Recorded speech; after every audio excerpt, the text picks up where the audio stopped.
जळगाव जामोद शहरातील श्रीपाद कृष्ण कोल्हटकर महाविद्यालयामध्ये राष्ट्रीय सेवा योजना विभागातर्फे जागतिक महिला दिन सप्ताह विविध कार्यक्रमांनी संपन्न झाला। अंतर्गत विद्यार्थिनींनी तसेच विद्यार्थ्यांनी महिला दिनाच्या अनुषंगाने महिला सबलीकरणावर आपले वक्तृत्व सादर केलं। त्याचबरोबर केंद्र शासनाच्या यूथ अफेअर अँड स्पोर्ट्स या विभागामार्फत स्ट्रॉंगर हर हेल्दर फ्युचर या घोषणेच्या अंतर्गत विद्यार्थिनींकरिता मॅरेथॉन, वॉकथॉन, स्लो सायकलिंग या स्पर्धांचे शारीरिक शिक्षण विभागाच्या सोबत आयोजन करण्यात आले होते।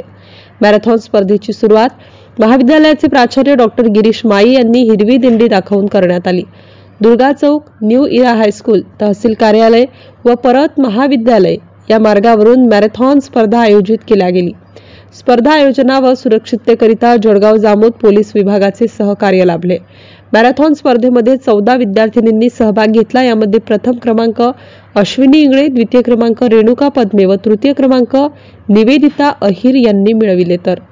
तर स्पर्धेच्या आयोजनाकरिता शारीरिक शिक्षण संचालक डॉक्टर प्रवीण डाबरे, राष्ट्रीय सेवा योजना कार्यक्रम अधिकारी डॉक्टर निलेश निंबाळकर, सौ अर्चना जोशी, प्राध्यापक सचिन उनडकाठ, प्राध्यापक विनोद बावस्कर, प्राध्यापक धर्माड, प्राध्यापक डॉक्टर गोपाल भड, योगेश तायडे, गजानन वानखडे, बाबूराव चव्हाण, समाधान निलजे या सर्वांचे सहकार्य लाभले।